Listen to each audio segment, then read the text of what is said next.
espiritualidade, com coração reverberado de amor de luz, e que todos nós também estejamos com essa luz inicial em nossos corações para nos envolver com essa espiritualidade, para nos envolvermos nessa interior, com a tua luz, para absorvermos o melhor que será passado para nós nesse dia. Obrigada por tudo, pedimos a nossa Mãe Santíssima, nossa querida Mãe Maria, que nos envolva essa casa, envolva esse planeta do seu nome de amor, que assim seja, graças a Deus. Bom dia a todos. Que Jesus abençoe, então, nesse dia de hoje, amanhã, nosso seminário. Eu agradeço ao Paulo Roberto, aos demais irmãos da casa aqui pelo convite. E eu espero que nós possamos ter um encontro profundo, rico para todos nós. A ideia, sim, é a gente poder ir dialogando, tá? Então, na medida que tiverem alguma questão, alguma dúvida, alguma pergunta, alguma colocação para fazer, vocês vão acenando, a gente vai podendo tirar dúvida, ampliar algum tema, esclarecer alguma questão que tenha ficado um pouquinho mais difícil de compreender. Então, a gente vai poder ir construindo esse diálogo junto durante todo o dia, tá bom? O tema que me propuseram é a dinâmica psíquica e os mecanismos de defesa do ego. Então, a gente vai poder realmente trabalhar muito a questão do ego, né? E como é que esse ego ele se estrutura e funciona, e as defesas que ele usa para poder, de uma certa maneira, lidar com a realidade interna e com a realidade externa frente aos desafios da vida. Bem, então, a primeira parte, né? Já que a gente vai falar sobre os mecanismos de defesa do ego, a gente tem que falar sobre o ego. Porque quando a gente fala em defesa do ego, se a gente não conseguir entender o que é o ego, né? Do ponto de vista de uma proposta, de uma psicologia com esse teor espiritual, uma psicologia que tem essa compreensão da realidade do espírito e da reencarnação. Então, como é que o ego se insere dentro dessa realidade e dessa dinâmica espiritual? Então, começando, né, de maneira mais geral, Joana de Ângeles, quando ela fala do comportamento de cada um de nós, né, o comportamento é o resultado, né, enquanto o produto de um processo interno que envolve as forças da alma, vontade, pensamento e sentimento, né? Então, esses são, de uma maneira, os elementos que constituem a dinâmica da alma, né? O pensamento da forma, a vontade da direção e o sentimento da intensidade desse processo que a gente chama de realidade da vida psíquica, né? E na medida que a gente vai alimentando através da vontade, do sentimento e, né, do pensamento, isso que chama de ideia, né? Essas ideias vão se tornando realidade, seja na fala, seja enquanto um comportamento, né? Então, o comportamento é um resultado de um processo todo que começa na mente, né? E Joana de Ângeles vai dizer, então, que o comportamento é um posicionamento, né? Eu estou sendo afetado pelo mundo e estou afetando o mundo. Então, o meu comportamento é uma atitude, né? Uma atitude, um posicionamento, né? Seja, como diz a Joana, uma reação ou uma ação, ou seja, é uma expressão da minha alma e representa uma síntese do estágio de consciência naquele momento, né? Isso é óbvio, mas às vezes as questões óbvias a gente passa por cima e não consegue compreender o que é óbvio. Então, claro, se eu estou em paz, se a minha consciência é de paz, eu vou agir e reagir em paz. Se eu estou perturbado por uma emoção de raiva, de medo, eu vou reagir e vou agir baseado naquela base emocional que me sustenta naquele momento.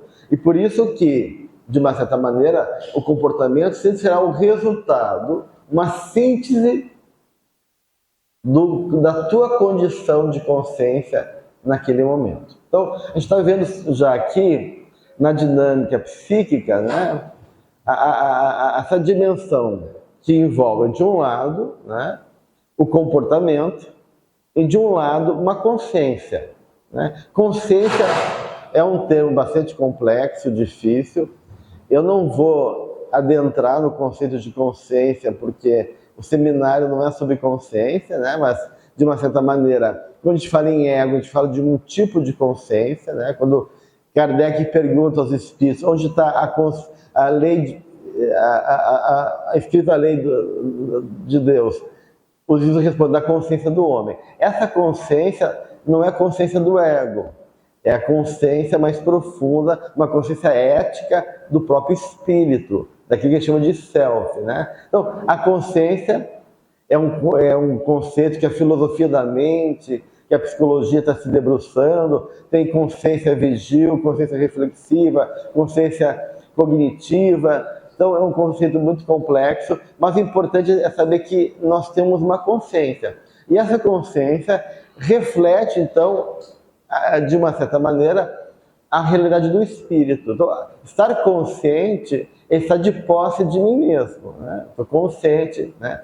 Estou consciente quando estou acordado, mas quando eu durmo, eu não perco a consciência, porque eu sonho. Né? Então, às vezes é complicado essa noção de consciência. Mesmo dormindo, existe uma consciência onírica, mesmo do ego. Então, a consciência é um conceito muito amplo e que, na verdade, representa facetas do espírito. Né? Então, de uma certa maneira, nesse momento que eu estou falando com vocês, eu estou me comunicando através de uma consciência egóica, do meu ego, que vai dar noção de tempo, de espaço, de unidade, de continuidade e assim por diante. Mas, para além do ego, no meu inconsciente tem ilhas de consciência. Então, tem consciência no inconsciente também. Tá? Então, a consciência não é uma questão só do ego, tá, gente? A consciência representa uma dimensão da capacidade do espírito perceber a realidade, discriminar a realidade e reagir em termos de comportamento. Então, esse comportamento, quando a Joana fala que é um estágio da síntese da consciência daquele momento, não é só a consciência do ego, pode ser a consciência do espírito. Né? Isso acontece, por exemplo, eu estou inclinado a agir de maneira negativa, né? Tomado por um impulso negativo, mas existe uma força dentro de mim que contrapõe aquele impulso e eu consigo evitar aquela atitude. Então, claro, eu posso estar inspirado espiritualmente também, né? Eu posso ser estimulado por uma ação espiritual, mas a decisão sempre é do espírito, que o livre-arbítrio é sempre nosso. Então, o livre-arbítrio é um tipo de consciência. Então, mesmo que o ego, de uma certa, está inclinado a algum movimento, existem outras consciências internas que se movem a partir de uma outra perspectiva em favor de uma outra direção. Então, de uma certa maneira, nós temos ilhas de consciência dentro da gente, que depois a gente vai falar um pouquinho melhor sobre isso. Tá? Bem, quando a gente fala em animismo, por exemplo, né? Coisa anímica, é uma consciência interna de mim, uma parte minha, que eu não estou consciente do ponto de vista do ego, mas que tem autonomia e age naquele momento se manifestando. Né? Então, estou falando de uma consciência dentro de mim também. Né? Então, de uma certa maneira, né, o self, que é o espírito, que é a totalidade do ser, né, a nossa essência espiritual, que chama de self, o eu profundo, né, ele se desdobra em vários aspectos, várias condições, instâncias e funcionamento. Então, o ego é uma faceta do self. Tá? Então, o ego é como se fosse um espelho do self, um portal do self, onde o self pode se manifestar através do ego. Né? Então, a Joana, né, vai se referir, né, que o ego é uma produção do estado de consciência né? Portanto, transitório e impermanente. Ou seja, né, quando a gente reencarna, a gente tem que ter uma personalidade. E essa personalidade, né, envolve o quê? Aqui a gente chama de uma identidade, né? Uma identidade psíquica, uma identidade psicológica. Essa identidade psicológica, ela representa então uma imagem. Nós temos uma imagem de nós mesmos, que é a construção da nossa identidade. Essa imagem, ela é voltada para essa ideia de eu mesmo, eu, né? Então, que é o ego. Então, o ego é o centro da consciência, não é consciência. Existe um campo da consciência, né? E esse campo da consciência tem essa instância que a gente chama de ego, que é a imagem que a gente vai construindo em torno de nós mesmos, né? Ou seja, uma fantasia. O ego é uma fantasia. Porque, na verdade, isso que a gente vive aqui na Terra é uma fantasia, né? Eu sou preto, sou branco, sou homem, sou mulher, sou feio, sou bonito, né? Uma fantasia que eu vivo, né? Que é parcial, que não representa a minha realidade, porque eu não sou isso, né? O espírito é muito mais do que isso. Mas essa fantasia é necessária para mim poder me experimentar. Então essa fantasia é a roupa que eu visto, né? É nesse drama, nesse teatro da vida, né?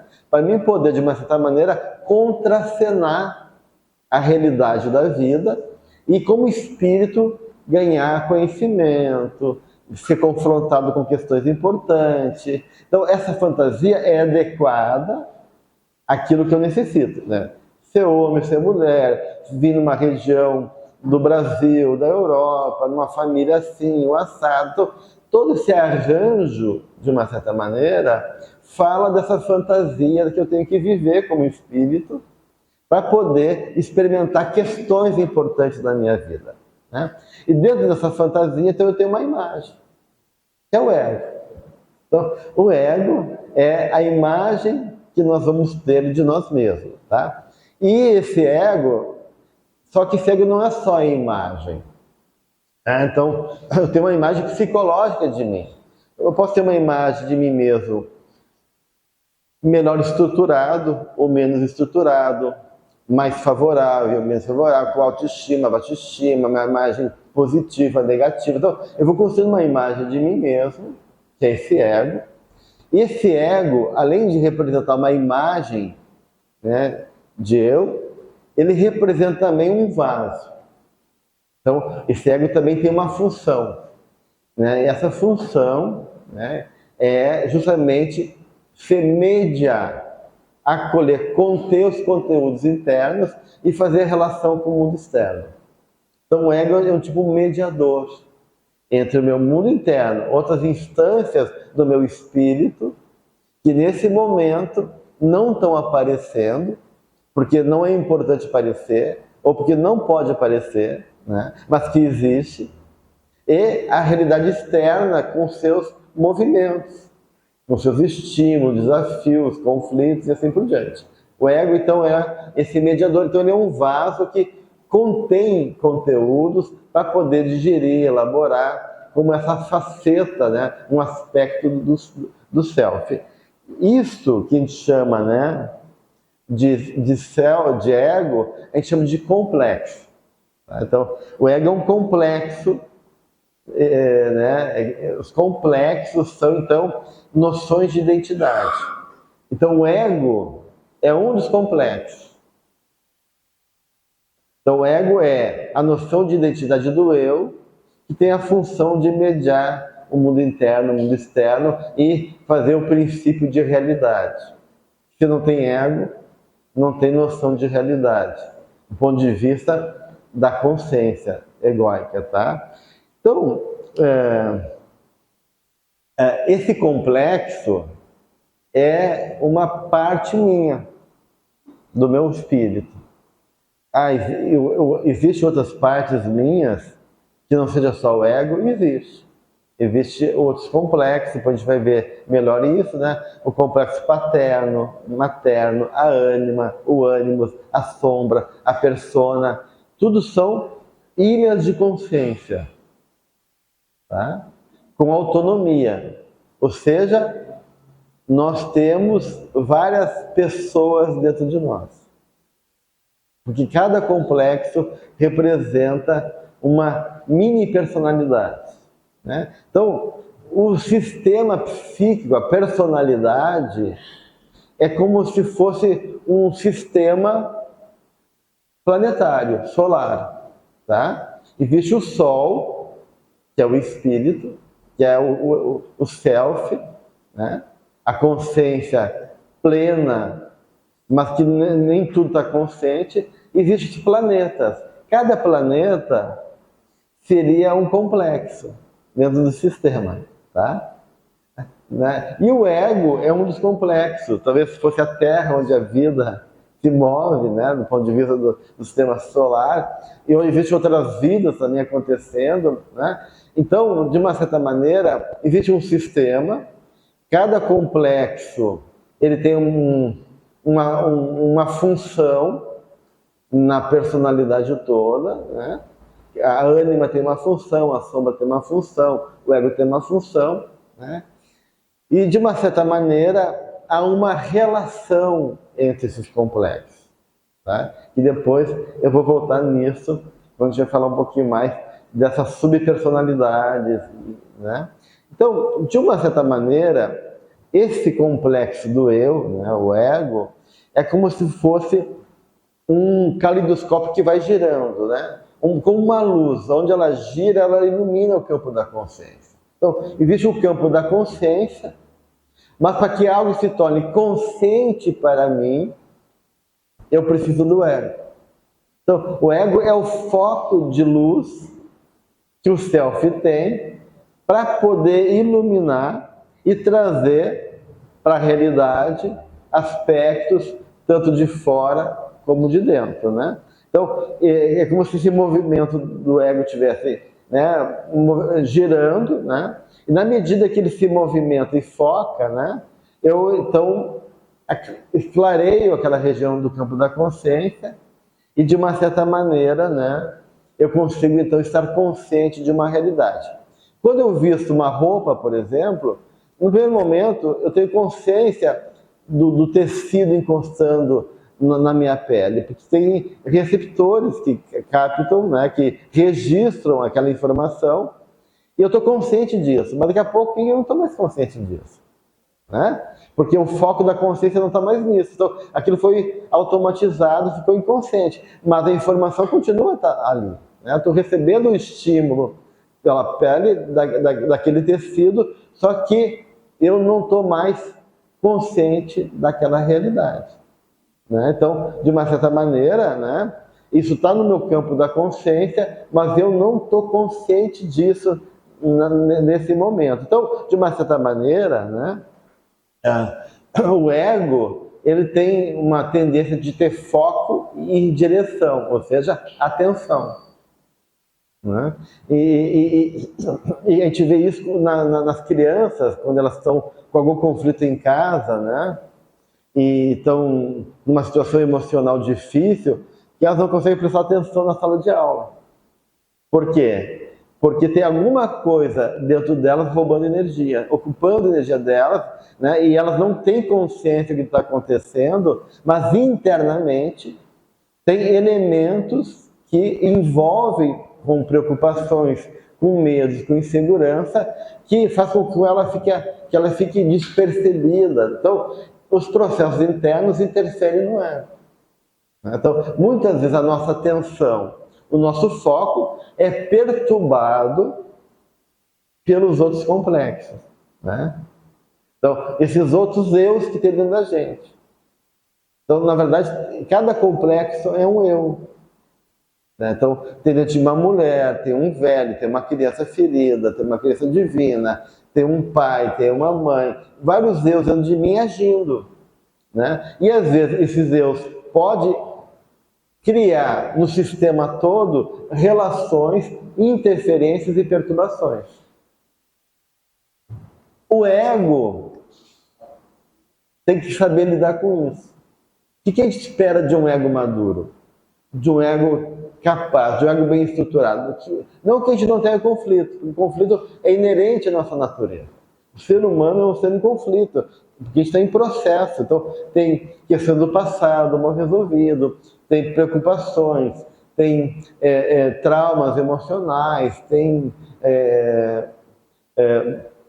padrões do passado que se repetem, tem tendências, e assim por diante, que gera uma dinâmica que muitas vezes é tensionante, é uma força de tensão. Mas o papel do ego é poder lidar com isso. Só que o ego é criar um vaso adequado para poder suportar os conteúdos internos e um grau de maturidade, de consciência egóica para poder reconhecer e dialogar com o seu próprio mundo e com a própria realidade. Então, isso seria um ego adequado, um ego maduro, né? Claro que vai ter momentos na nossa vida que a nossa estrutura egóica está mais fragilizada, tem elementos que podem colocar em risco essa imagem que nós temos de nós mesmos, e tem experiências que fortalecem o nosso eu. Então, dentro da caminhada nossa de vida, esse ego vai oscilar também, porque, de uma certa maneira, como a visão junguiana e espírita é sistêmica, e mesmo que existe uma estrutura, essa estrutura é dinâmica, tem partes minhas que eu sei lidar muito bem. Então eu estou aqui falando com vocês, estou de posse da minha realidade, estou consciente, estou tranquilo, mas de repente pode acontecer alguma coisa que perturbe emocionalmente a minha natureza, né? Digamos que eu tenho fobia por aranha ou barata, e passa uma aranha, uma barata, eu me perco todo, né? E aí o homem vai embora, né? Então vem uma outra natureza naquela hora. Então o ego não tem capacidade de lidar com aquela situação. Por quê? Porque aquela imagem da aranha ou da barata acionou alguma questão interna minha que desarticulou o meu ego. Então o que Jung vai dizer? Jung vai dizer que o homem que o homem é a casa onde Deus quer fazer sua morada. E se essa casa for frágil, for capenga, o poder de Deus destrói. A força divina é muito grande, incendeia, né? Pega fogo, né? A casa. Então, o que se quer? A gente quer uma casa bem estruturada, né? Uma casa. Então, do ponto de vista psicológico, né? A gente quer uma estrutura psicológica madura, né? Madura, bem estruturada para suportar, né? Ser tanto lidar com os meus esquemas internos, como também ser porta-voz de uma experiência divina, ou seja, ser porta-voz de algo que Deus quer de mim, enquanto papel que eu tenho que realizar nessa encarnação, né? Então, a gente quer um ego bem estruturado. Um ego bem estruturado, né, de uma certa maneira, não é um ego rígido. Não é um ego rígido, é um ego flexível. Então, a gente tem que entender que maturidade e força não quer dizer rigidez. Depois a gente vai poder também falar um pouquinho mais sobre isso. Então, de uma certa maneira, né, existem vários eus dentro da gente, e esses eus, então, têm sua autonomia, cada eu dentro de mim tem autonomia, e, de uma certa maneira, essas partes internas podem estar aliadas ao ego, ou pode estar em oposição ao meu ego. Então, como a sombra, né? Geralmente a sombra está em oposição ao ego, né? Então, de uma certa maneira, essas instâncias internas, esses elementos internos, numa dinâmica, vai se dar de várias maneiras possíveis. Vai ter pessoas dentro de mim que vão estar de mão dada, caminhando na rua, e tem outros que não se conversam, que se odeiam lá dentro. Então, esse povo dentro da gente nem sempre se entende bem, né, gente? Então, de uma certa maneira, e o ego é o cara, né, que tem que lidar com tudo isso. O ego tem o papel de poder né, aprender a dialogar com essas partes internas e lidar com isso, suportar, encontrar caminhos e assim por diante. Por isso que o ego é tão importante assim, né? Porque como esse vaso que suporta a realidade e faz a mediação com o mundo externo, se esse ego é racha, se esse ego é mal estruturado, a minha capacidade de conter, de me relacionar e dar conta do meu processo interno e da vida fica prejudicada.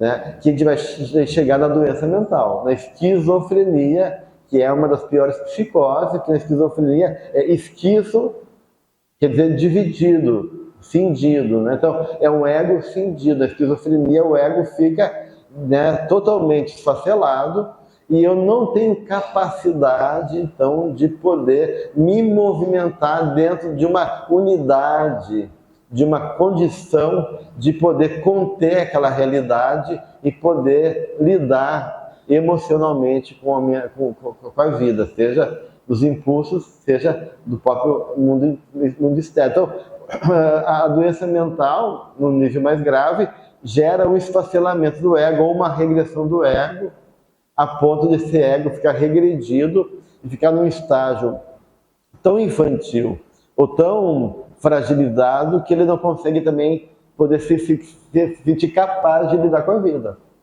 né?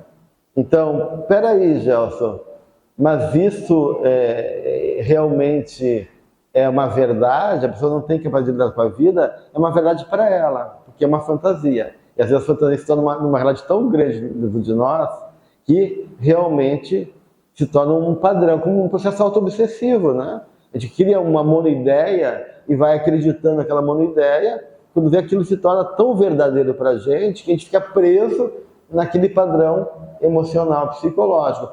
Mas o espírito tem recurso? Tem.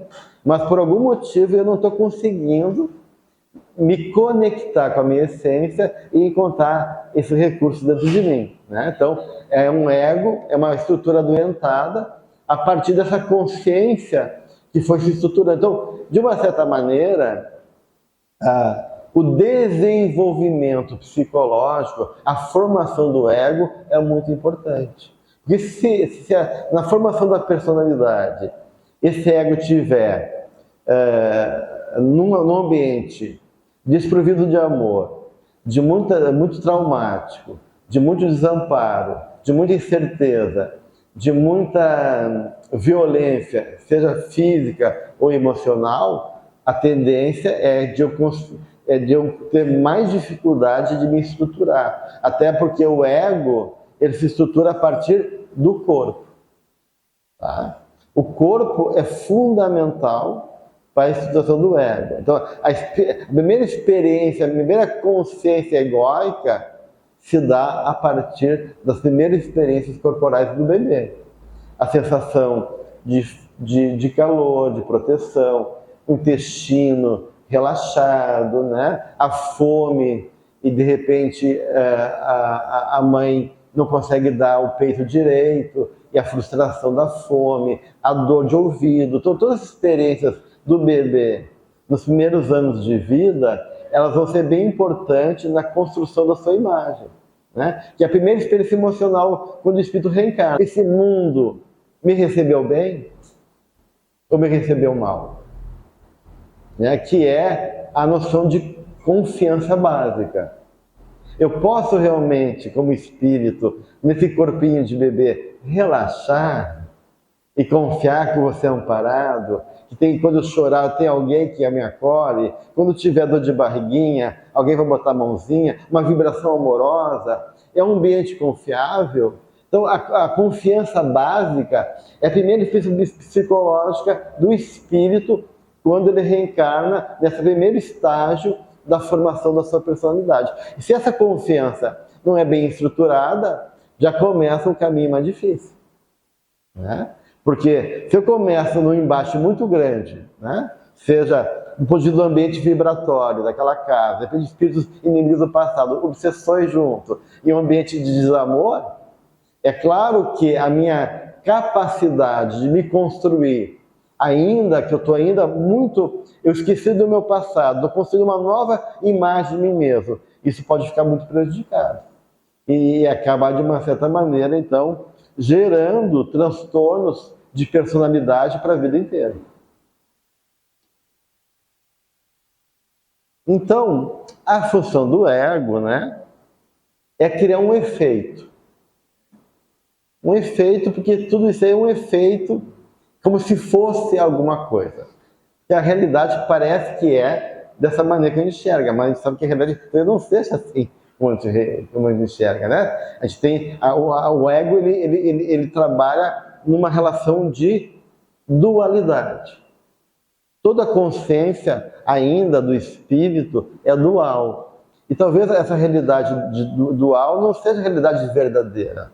Talvez exista uma grande unidade, de uma não separatividade, mas que a gente, pela nossa consciência ainda limitada, a gente não consegue viver essa unidade e a gente vê o mundo de maneira dividida ainda. Então, essa divisão, essa dualidade, ela é necessária, porque não tem consciência também sem dualidade.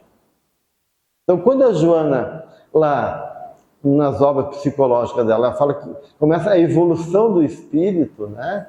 E começa o self, que é o espírito, despertar a sua consciência. Lá o homem da caverna, né, começa a poder, se levanta, né, e ganha visão, libera as mãos, ganha o afeto, ganha a capacidade de trabalhar, de operar sobre a natureza, né? Então, onde começa também a primeira experiência religiosa para esse espírito primitivo, que é o medo, o susto, né? O susto é a primeira noção de consciência e de religiosidade, que é o espanto, né? Eu me maravilho por um raio, por uma coisa, né? As coisas são maiores do que eu. Então, esse susto é um momento que a consciência está despertando para si mesmo e para uma dimensão religiosa. Então, o medo, o susto, é o primeiro movimento de tomada de consciência do espírito. Tá? Bem, de uma certa maneira, quando começa esse processo evolutivo, esse ego, então, começa também a se construir nessa relação de um ego e de um self. Então, essa consciência embrionária, né, tem a consciência do espírito e tem esse ego que se expressa como uma faceta desse espírito que está se movimentando. Né? E de uma certa forma, né, o que os psicólogos colocam, o Jung, a própria Joana de Ângeles e outros autores, é que essa dinâmica se dá na dualidade. Então, o Jung vai dizer que para que haja um grau de desenvolvimento da minha personalidade e consciência, ao mesmo tempo que eu tenho que ter um suporte e uma base afetiva de segurança, que gera confiança, também tem que ter um pouco de conflito. Se não tiver frustração, se não tiver um pouquinho de dor, se não tiver um pouquinho de embate, também não gera consciência. Então existe uma fase de Heráclito, que o Jung gostava muito de dizer: a guerra é a mãe de todas as coisas. Guerra no sentido figurado, tá, gente? No sentido da tensão. Tem que ter uma tensão de opostos para gerar consciência. Se não tiver tensão, não tem energia suficiente para gerar consciência. Então, a consciência, lá, quando o espírito está vivendo no inconsciente a sua realidade, que a gente chama a realidade objetiva, a realidade no inconsciente que a gente chama de psicoide, aonde não há divisão, onde não há a separação entre a matéria e o espírito, e há uma unidade primordial, não há conflito. Quando esses elementos, conteúdos começam a vir para a consciência, eles se dividem. Aí começa a ter conflito. Então, assim, a nossa consciência se move a partir de referências que são dualidade, ou seja, como é que eu vou ter a noção de sim se não tiver a noção de não? Como é que eu vou ter a noção de cima se não tiver a noção de baixo? Então, a nossa consciência não consegue perceber a realidade se não tiver referências polarizadas. Então, a polaridade, né, masculino, feminino, sol e terra, sol e lua, baixo em cima, sim e não, é uma dinâmica própria da nossa consciência. A nossa consciência precisa desses processos polarizados, né, para gerar tensão e consciência. Então, se tivesse só o sim, não ia ter consciência. Porque estaria imerso numa dimensão, né, que não tem como tomar consciência, não tem nada de nenhuma referência que contrapõe e dá uma medida do que significa o sim. Então, tem que haver essa polaridade para gerar consciência. Então, a consciência, ela é necessária, e essa função do ego, a partir dessa polaridade, dessa dualidade, vai então criar um efeito de sentido, um como se fosse assim, não que seja assim, mas a minha consciência percebe a realidade de acordo com a minha evolução, com a minha capacidade, mas que dá a ideia de continuidade de corpo e mente, né? Então, a noção de espaço, a noção de tempo, a noção de causalidade, né? A noção de unidade enquanto indivíduo, né? Tudo isso se dá pelo ego. Então, quando um psiquiatra vai fazer uma entrevista para ver se a pessoa não está louca, né? A primeira coisa que ele pergunta é ver se tu está com a tua senso-percepção e a tua noção de realidade egóica preservada. Que dia é hoje? Como é teu nome? Que dia tu nasceu? Né? Quem é teu pai? Quem é tua mãe? Noções de causalidade. Então, eu sei que ontem foi sexta, que hoje é sábado, que amanhã vai ser domingo. Então, essa noção de tempo e de espaço, quem dá o ego. Então, se o ego tiver se eu beber demais, por exemplo, e meu ego fica alterado, eu já vou perdendo as noções, né? Se eu fico de maneira doente mentalmente, eu vou perdendo essa noção. Então, se o ego não está de posse da sua condição, essas funções dele de integralidade, causalidade, espacialidade, unidade, vai se perdendo. Então, o ego tem um papel importante no processo psicológico, justamente porque ele tem essa função, né, de poder de pegar essa multiplicidade, essas polaridades da vida e criar um campo de entendimento, de unidade para poder me movimentar no mundo. Então, olha só que coisa meio que engraçada, meio doida, né? Eu acho que estou de posse da realidade, né? Porque eu tenho essa noção de tempo, de causalidade, de espaço, né? Então, há uma tendência do ego a achar que sabe tudo, que pode tudo, que a verdade está com ele, porque ele tem essa função de organizar realmente a realidade e me movimentar no mundo a partir dessa função de unidade, espaço, tempo e causalidade. Mas a visão do ego é sempre parcial. O ego não consegue perceber tudo. Nesse momento eu não sei o que está acontecendo atrás de mim. Meu ego está... Agora não sabe. O meu espírito sabe. O meu perispírito, ele está num campo, e às vezes ele está numa expansão, ele está percebendo uma realidade muito maior. Mas o meu ego não. O meu ego está limitado dentro dos recursos que, do ponto de vista neurológico, fisiológico, a meu corpo me dá, e dentro dessa consciência, que é importante, que na verdade não é a consciência, é uma consciência parcial, é o centro da consciência, né? E que me dá, então, uma ideia de realidade. Mas não é toda a realidade. Então, a nossa experiência, do ponto de vista egóico, sempre vai ser limitado, gente. Né? Sempre vai ser limitado, porque a gente não pode estar consciente de tudo simultaneamente. Então, como eu falei para vocês, é como um caleidoscópio. Se eu olho para lá, eu perco aqui. Então, o movimento do ego, como esse caleidoscópio que vai girando, né? Essa luz que vai focando, né? Ele vai registrando, iluminando, percebendo, mas outras coisas ficam de lado. Né? Por uma questão de economia psíquica, por uma questão de capacidade. A gente ia enlouquecer se tivesse consciência de tudo, né?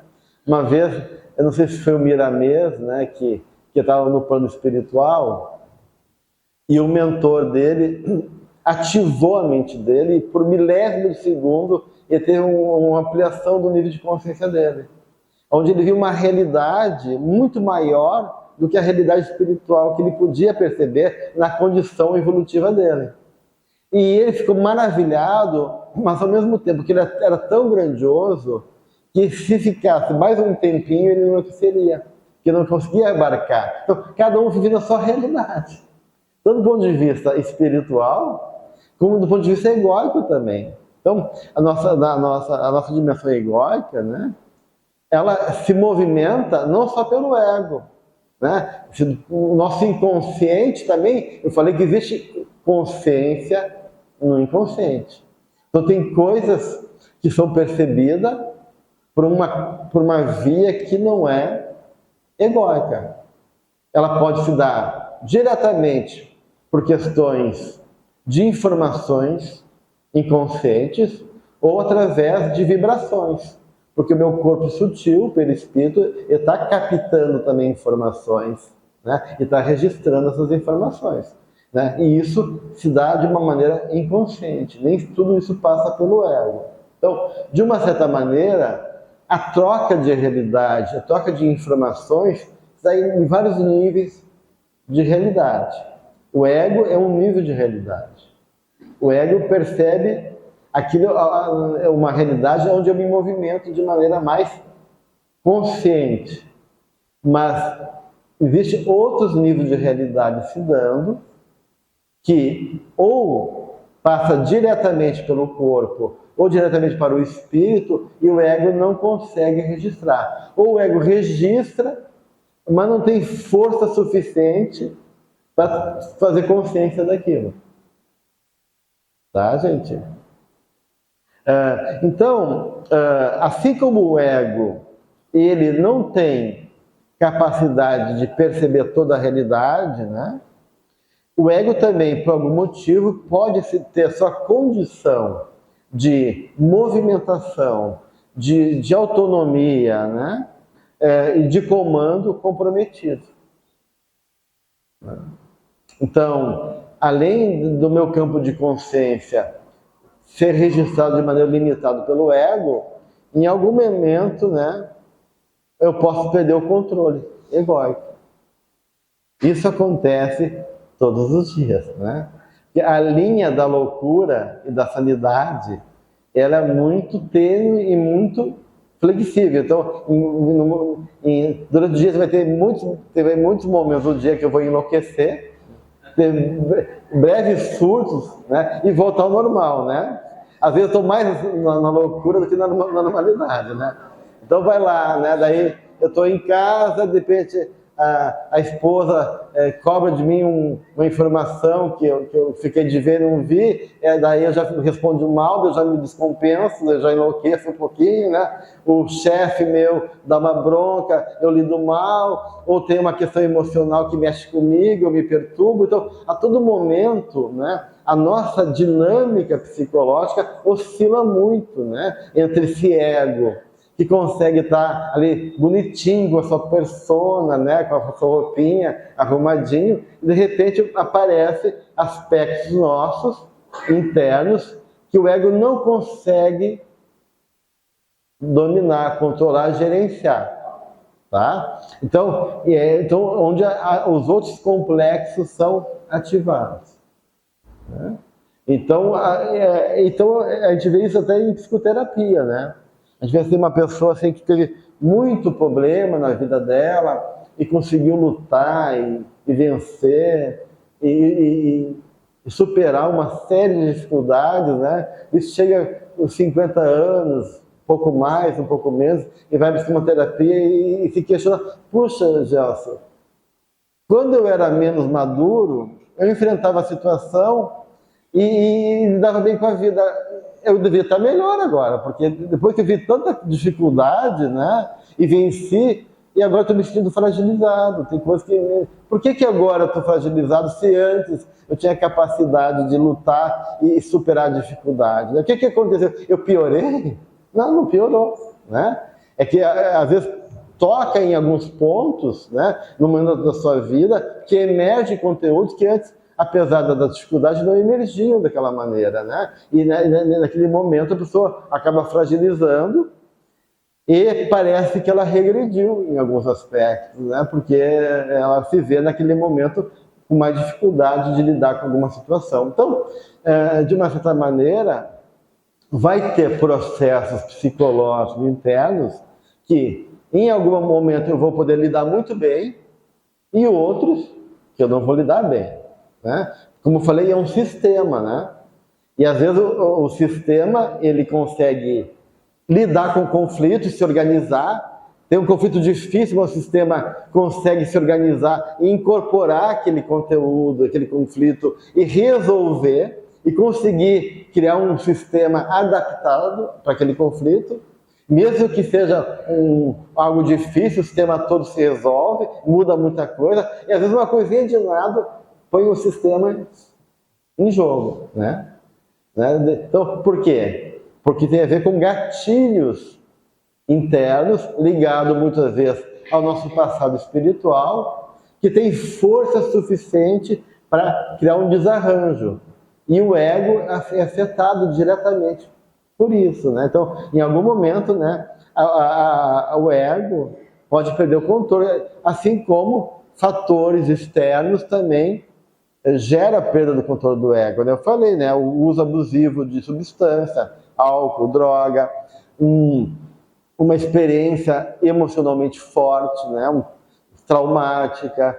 Quando eu durmo, né, o meu nível de consciência vai diminuindo, o controle do ego vai, né, vai também se perder. Então, tem vários fatores que podem gerar essa perda do controle do ego.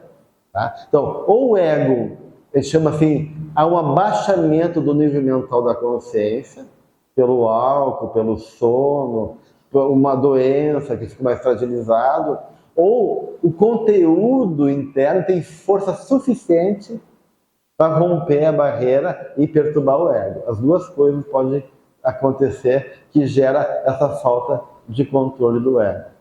Tá bom?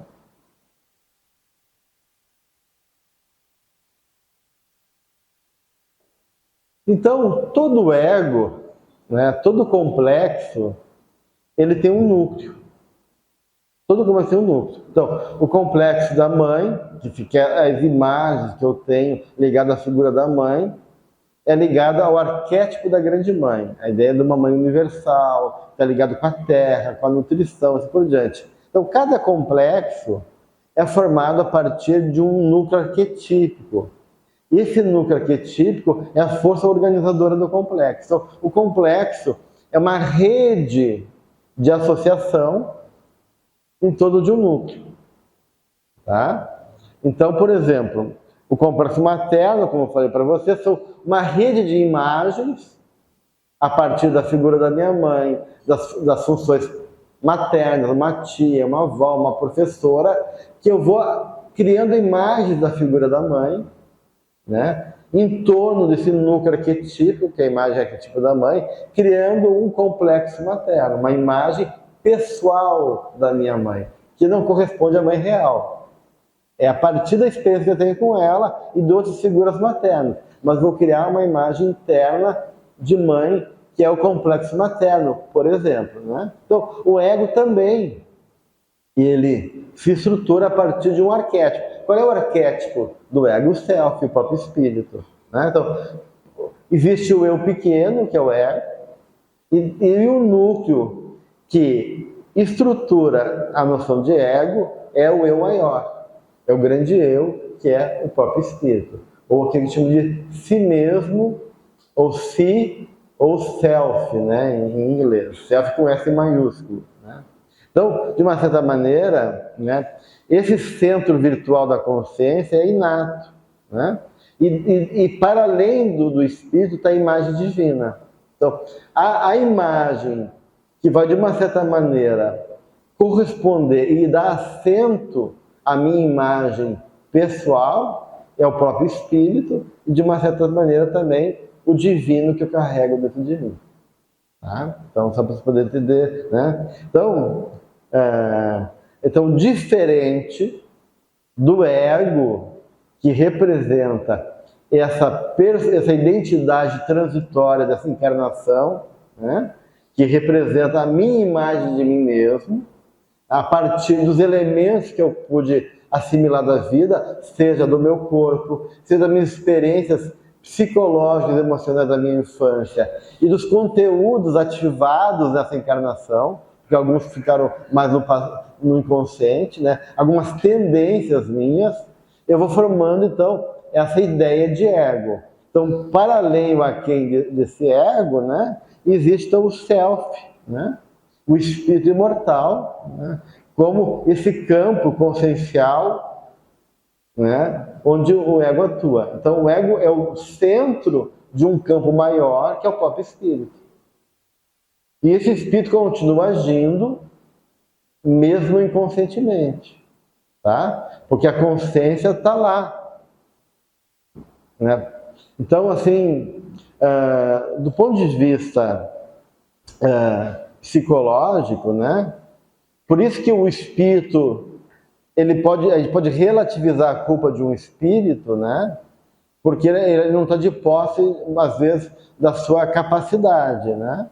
Ou em função de várias situações. Então, a culpa, a responsabilidade do espírito, ela é relativizada. Mas o espírito em si sempre vai ter a última ponto de vista do ponto de vista do livre-arbítrio. Então, lá no fundo, qualquer movimento nosso, mesmo que ele seja relativizado, e isso pode ser avaliado do ponto de vista da capacidade evolutiva de cada espírito, mas a liberdade do espírito nunca vai estar comprometida. Deve ser uma escolha nossa, só que essa escolha não é do ego, é de uma resposta, às vezes até automática, por um processo de elaboração do meu ser como totalidade, que é realmente o próprio espírito que está lá, né, regendo o processo. E por isso que, de uma certa forma, quando Kardec pergunta aos espíritos, quando está escrito a lei de Deus, falando na consciência do homem, essa consciência do homem é justamente o próprio espírito, né?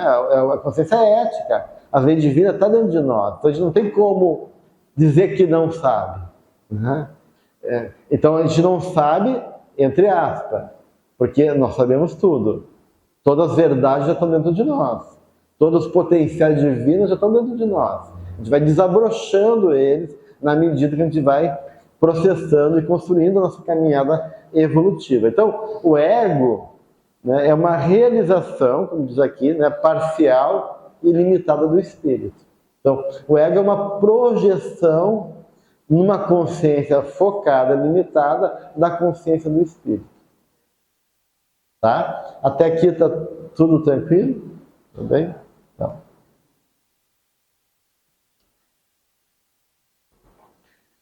Então, esse ego, ele opera em 4 aspectos fundamentalmente, né?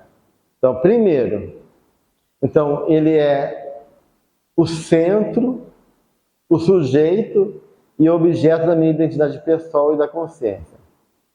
Ou seja, ele é a consciência da minha identidade pessoal. Não é a consciência do espírito. Então, o ego não é a consciência do espírito. O ego é a consciência da minha identidade pessoal.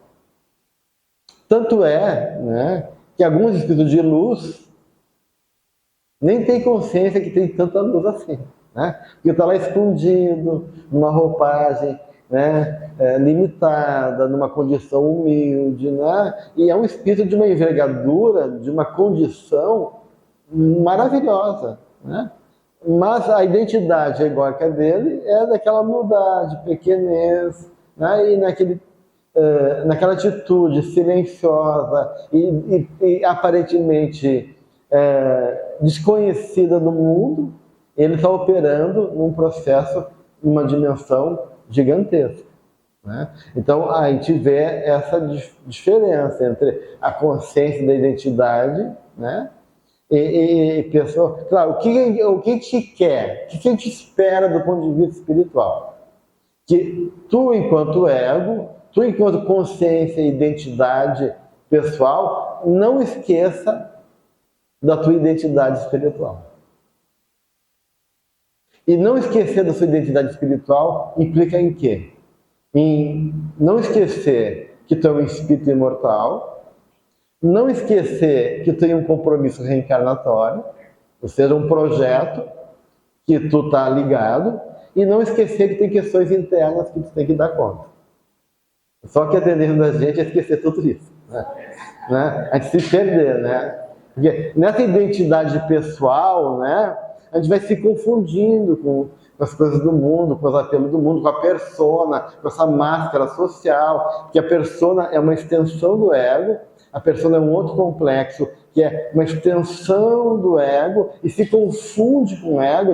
Eu acho que eu sou meu corpo, eu acho que eu sou o dinheiro que eu ganho, eu acho que eu sou a cor da minha pele, eu acho que eu sou aquela identidade geográfica, europeia, brasileira. Eu vou me confundindo com a persona, né? E também, né, eu vou me perdendo com as sombras que eu carrego dentro de mim, que eu vou me identificando com elas e repetindo padrões do passado que eu devia transformar. Então, de eu ter um trabalho de transformar, eu vou me perdendo e, de uma certa maneira, me deixando levar novamente por aquelas tendências do meu passado.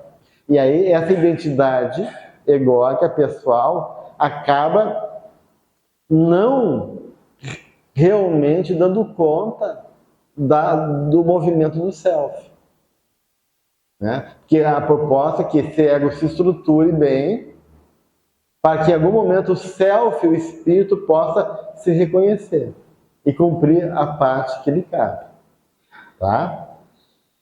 Então, essa consciência da identidade pessoal, como eu falei para vocês, vai dar noção de tempo, espaço, causa e efeito, né?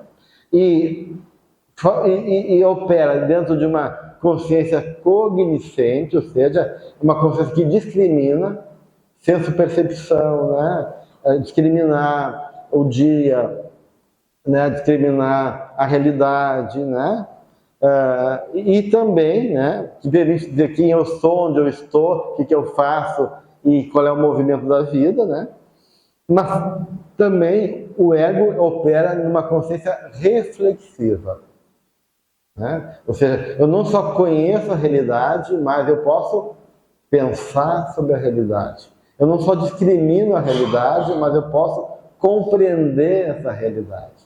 E essa compreensão da realidade depende também da minha capacidade humana. Então, essa reflexão fala de uma maturidade também espiritual e egóica, né? Quanto mais eu consigo refletir sobre mim mesmo, quanto mais eu assumo o compromisso de ser verdadeiro comigo mesmo, de olhar para mim mesmo, mais essa reflexiva ela é expandida e mais a noção de espírito é favorecida. Então, a reflexão, a capacidade de refletir, que é de me desdobrar em cima de mim mesmo, né? Porque a reflexão, de uma certa maneira, é a noção do espírito atuando sobre a vida, porque se eu não reflito, eu ajo que nem animal, eu apenas reajo impulsivamente.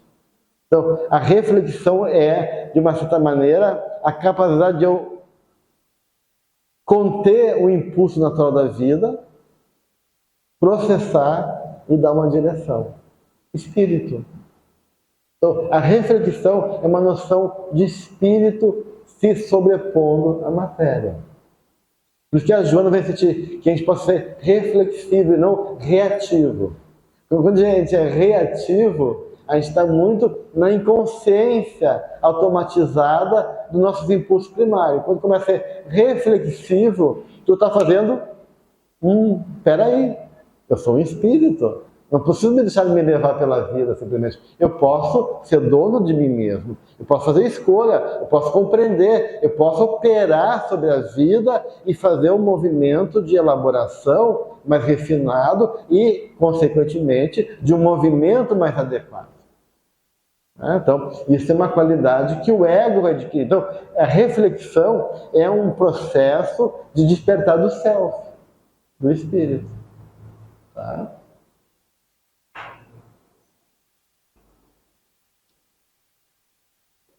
Bem, então além da identidade pessoal, o ego é o centro em que movimenta, né, pelo menos aparentemente, pelo plano da ação, as decisões e escolhas pessoais. Então, aquela de julgar e dar valor às coisas, aparentemente se dá pelo ego. Aparentemente, porque o ego está de posse do controle da realidade. Né? Então, a ideia de dar valor, julgar, né, se dá a partir do ego. Mas a gente sabe que não é bem assim, porque dentro de mim existem outras pessoas que também valoram e muitas vezes brigam com o ego. Ou são mais maduras do que o ego, ou são mais inferiores que o ego. Então, há uma dinâmica de tensão, mas o ego geralmente está no controle desse processo de julgamento de valor e de decisão em relação à vida. Tá? Então, consequentemente, é o ego, né, essa consciência pessoal, que tenta ser o direcionador, o organizador dos impulsos pessoais, dos conteúdos, da dinâmica interna, né, traduzindo meus impulsos em vontade, em decisão, em atitude, né, para os fins que eu quero. Então, puxa, eu venho para o seminário hoje, então eu tenho que acordar tal hora, né, me organizar. Então, eu estou de posse do controle das decisões e dos movimentos para poder fazer o movimento, né, e o comportamento que eu desejo, né, que eu estabeleci.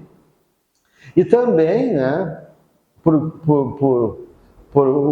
a quarta característica, né, e o ego vai formar um eixo, né, com a personalidade plena e o centro da psique, que é o espírito, que é o self.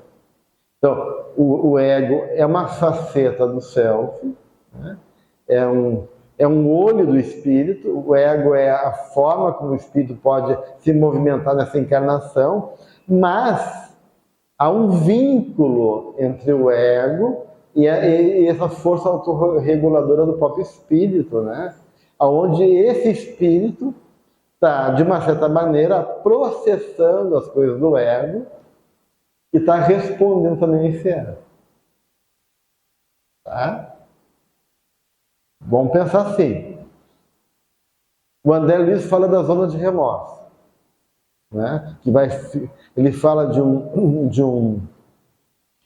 um pai de família que tinha uma amante, né? uma companheira, e ele, do ponto de vista do ego, aquilo não tinha divisão, não tinha conflito entre ele e a esposa e a pessoa da qual ele estava envolvido afetivamente, sexualmente. Mas quando ele chegava em casa, o amor da esposa era tão grande, ela era tão dedicada, tão assim, inteira, né, que internamente ficava um remorso. O ego parece que está tudo bem. E aí o André fala dessa zona de remorso que vai gerando no perispírito, na parte cardíaca, uma zona que vai se acumulando e posteriormente desenvolvendo um problema cardíaco. Então, de uma certa maneira, né, o ego está agindo, mas a consciência do espírito, o self, está, de uma certa maneira, num jogo de tensão aí. E está respondendo a isso. Então, às vezes o ego está achando que está tudo bem, mas internamente tem outras forças que estão assimilando aquela informação e reagindo de uma outra maneira. Eu falei para vocês, existe um centro ético dentro de nós, né? Que é do espírito. Claro, esse centro ético, que é do espírito, também é relativo, porque o espírito, por estar em faixas evolutivas diferentes, ele também pode compreender a realidade de maneira diferente. Tá? Então, do ponto de vista de ético, isso vai mudar também de espírito para espírito. Mas, de uma maneira, há um diálogo aí entre esse eixo, onde o ego age, e o espírito também está agindo enquanto uma consciência mais elaborada, mais profunda, mais plena, mesmo que inconsciente para o ego, né? Então, isso é algo que a gente tem que considerar também. Então, aí há essa relação complementar e de oposição também, às vezes, entre o ego e o self. Nem sempre o ego e o espírito estão em harmonia, tá, gente?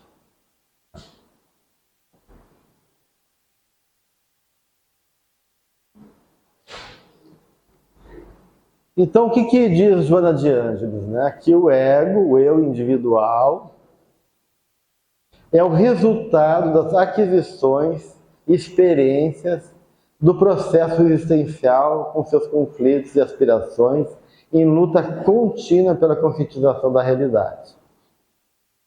Então, olha bem, o eu individual, o ego, né, é o resultado, então, ele é uma elaboração das experiências que eu trago do passado com aquilo que naquele momento é mais ativo dentro de mim como espírito, seja com tendências, conflitos, necessidades e aspirações que vão formar, então, a minha identidade transitória dessa encarnação, né? Para que eu possa trabalhar essas questões, né? E quando eu desencarnar, avaliar o quanto eu aproveitei desse campo de trabalho que eu me ocupei nessa encarnação, né? E aí, então, ela diz que esse processo só será realmente positivo, dará bons resultados, né? Quando o ego poder realmente reconhecer que, para além dessa consciência transitória individual, há um eu superior, né? Uma dimensão espiritual, e poder realmente olhar a vida a partir da perspectiva do self, e não só do ego. Então, eu sou um ego, mas eu não vou poder, a minha ideia é transcender o ego e viver a dimensão maior da minha existência, que é a dimensão espiritual. Porque se eu tenho consciência do eu maior, a minha visão egóica muda. E eu consigo daí não ser o comandante. Não ser o comandante. Porque o Jung vai dizer, o ego é o mau comandante, mas é um ótimo servidor. Então o papel do ego é servir ao que é maior, que é o espírito. Tá? Então o ego é o centro da consciência, mas ele não é o centro da personalidade toda. E aí o que a gente quer é descentralizar o poder do ego, para que possa ir para o centro da personalidade o próprio espírito. Né? Então quando o ego compreende, por um processo de maturidade, que ele não é o dono da história, mas que ele é uma parte da história, e que o verdadeiro dono da casa é o espírito, e realmente começa a se relacionar com essa dimensão maior, que é o eu divino e o espiritual, então o ego começa a estabelecer um eixo adequado, um diálogo adequado, né? Aonde ele possa ser não o comandante, mas o servidor, como diz Paulo lá, né? A carta aos Gálatas e outras cartas, que eu me tornei servo do Cristo, né? Então, de uma certa maneira, né? Ou dizer como Jesus, eu e o Pai somos um só, né?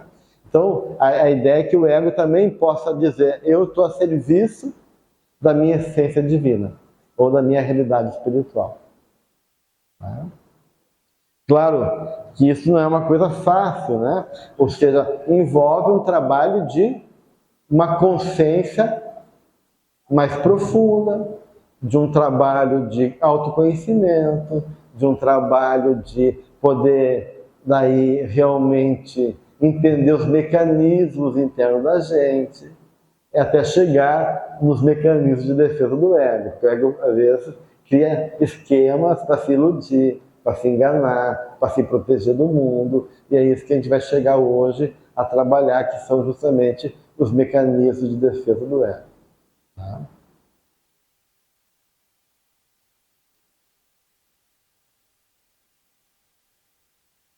Então, todo esse processo do ego, né, gente, é um processo heróico, um desafio. Né? Então, de um lado, essa consciência individual, ao mesmo tempo que opera nessa função, nessa capacidade de tomar decisão, né? Aparentemente livre, né? Ou seja, de poder julgar, ter vontade, avaliar, decidir por conta própria, através do ego. Por outro lado, esse mesmo ego é confrontado, né, a poder lidar com limitações, com conflitos, com imposições da vida, com tendências internas, né? Tanto imposições de estados do meu cenário, da minha paisagem interna, como também dos processos da vida que vão gerar frustração, vão dar limite para o ego, vão impor situações de necessidade e assim por diante, né? Então, o ego é desafiado. E isso também é fundamental, gente. Principalmente não precisa reencarnar, né? A gente ficava lá no plano espiritual só estudando, né? E convivendo com as nossas, na faixa vibratória que a gente está lá, dando uma relação mais harmônica, e estaria tudo bem. Mas a gente tem que reencarnar. E por que a gente tem que reencarnar? Justamente para colocar em questão o que a gente aprendeu. Colocar em questão até que ponto a gente realmente está adquirindo esses valores espirituais que lá a gente agregou enquanto informação, como estímulo, apoio, amparo e assim por diante, né? Então, de uma certa maneira, a vida ajuda em muitos momentos da obra psicológica. Deve dizer, a vida é um grande desafio. A vida é conflito. A vida é embate. A vida é trabalho. Então, Joana, em vários momentos, vai falar da importância do embate. Então, a matéria-prima do processo de transformação não é o mundo aí fora, né? É nós mesmos, nós somos a matéria-prima do nosso processo de lapidação da alma, né? Esse diamante bruto que aos pouquinhos está sendo lapidado para que a luz que está dentro dele possa se expandir. Só que a matéria é o grande lapidador, né? Então, a matéria nunca engana, ninguém engana a matéria, né? A matéria tem esse poder de resistir ao espírito. Assim como a pedra resiste ao artista. E ela tem que resistir ao artista. Porque se a pedra não resiste ao artista, como é que ele vai ser virtuoso? E adquirir as habilidades como artista e superar a pedra? Então, mas para poder superar a pedra, ele tem que conhecer a natureza da pedra. Se é uma pedra muito forte, né, consistente, ele vai ter que bater mais forte. Se é uma pedra que esfacela muito rápido, ele tem que bater de maneira diferente. Então, no poder fazer esse embate com a matéria, ele vai tendo que se trabalhar ele mesmo. Então, o artista está sendo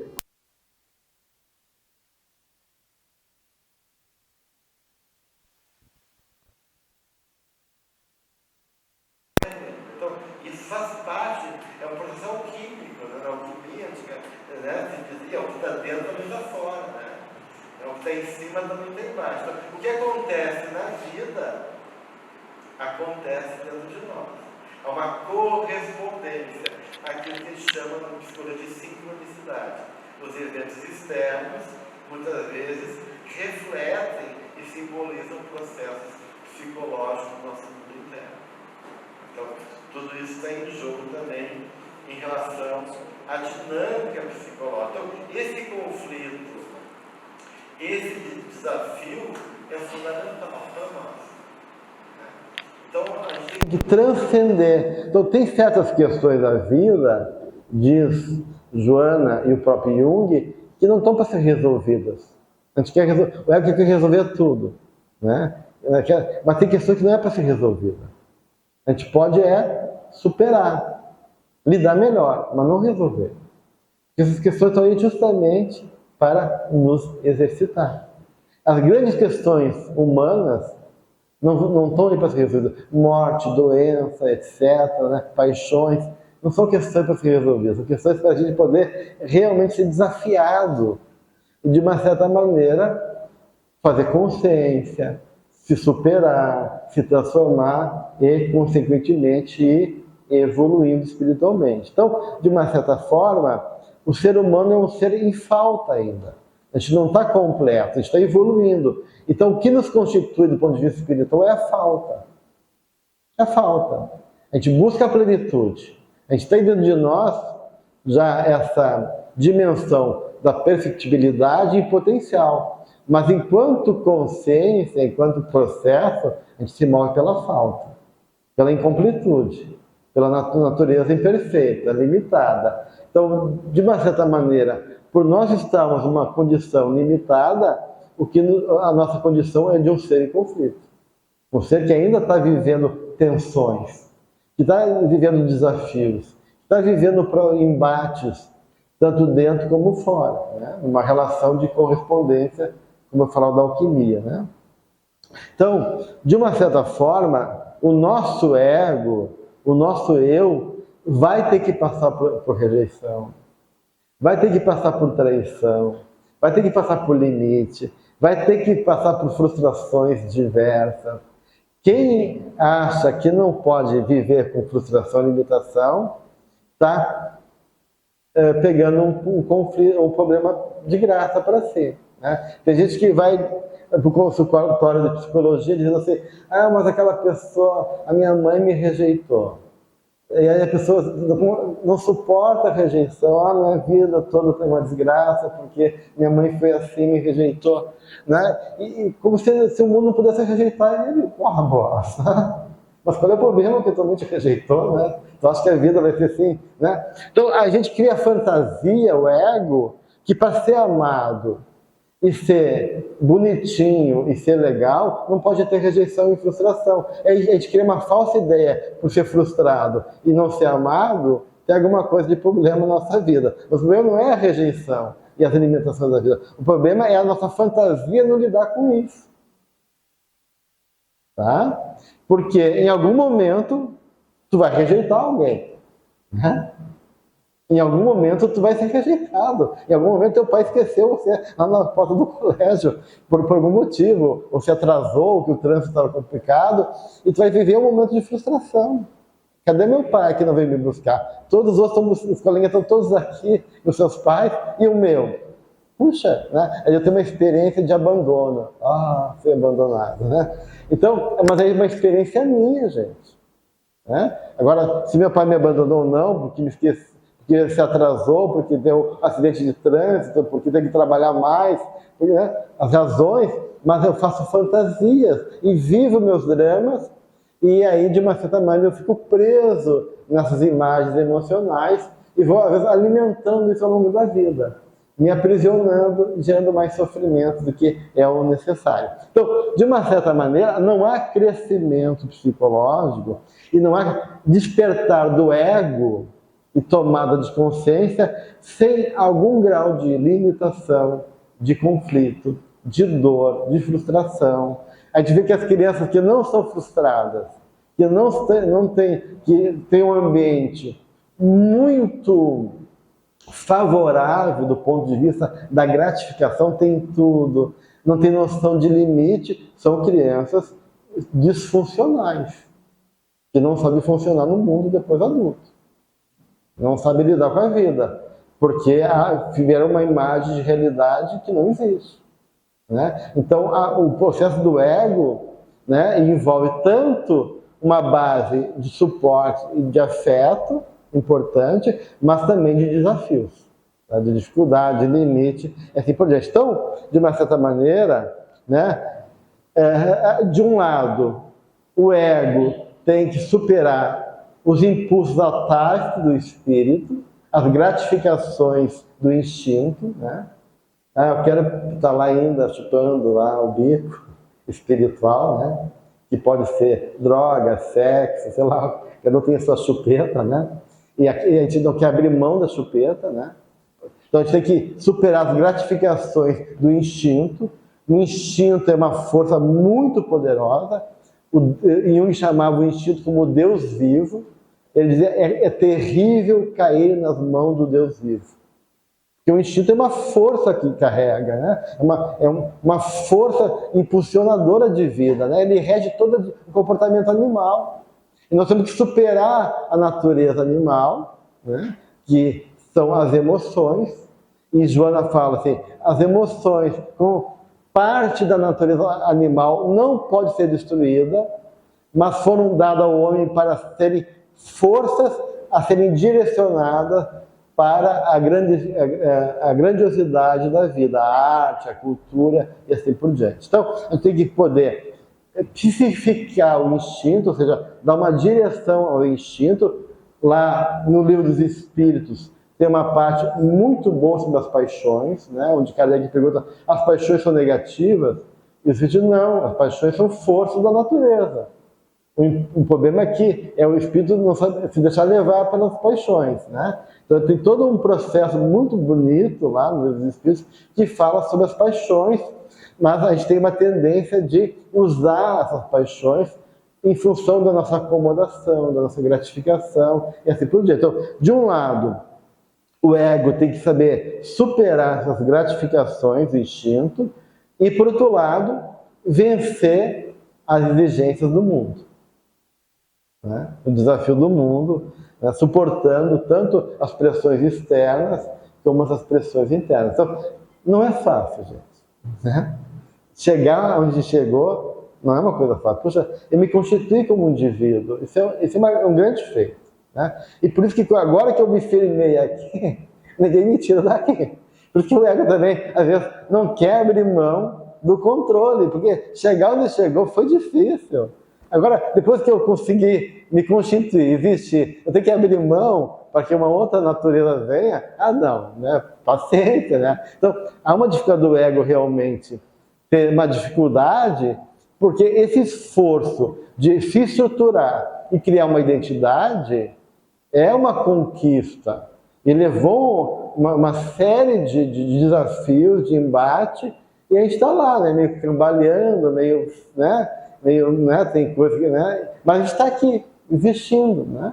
E claro, tudo que é novo e desconhecido assusta. Então é melhor ficar com o que eu já conheço, mesmo que seja ruim, mas é o caminho que eu já domino, do que eu abrir mão desse caminho em favor de uma coisa nova que eu desconheço. Então, também o processo de desafio do ego é um processo de confiança, de fé, de entrega, né, ao que é maior. E isso é um processo realmente muito difícil para a gente, porque a gente não confia na gente, não confia em Deus, né, não confia na vida, e a gente fica segurando, né, naquilo que a gente acredita que é o melhor para nós. Aí tem um monte de opção, mas a gente está ali. Não, mas se eu abrir mão disso aqui, eu não sei viver sem isso. Não, já tem outras coisas, né? Eu olho para aquilo, mas eu já estou acostumado. Eu largo, eu pego de novo, né? E aí eu fico preso naquilo e não dou chance para o novo. Então, esse é um processo complicado do ponto de vista da consciência, né? Depois a gente vai ver todos os mecanismos de maneira mais elaborada.